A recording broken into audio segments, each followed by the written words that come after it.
passed on all we know.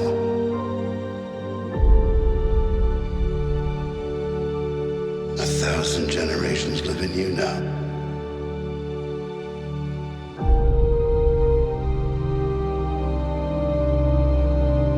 But this is your fight.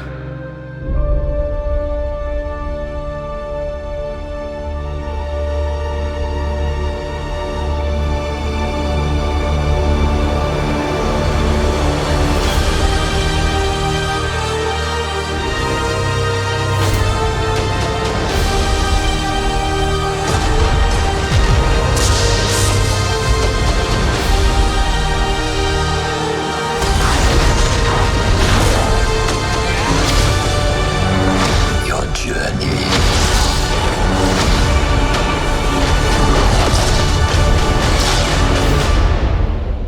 Here's its end.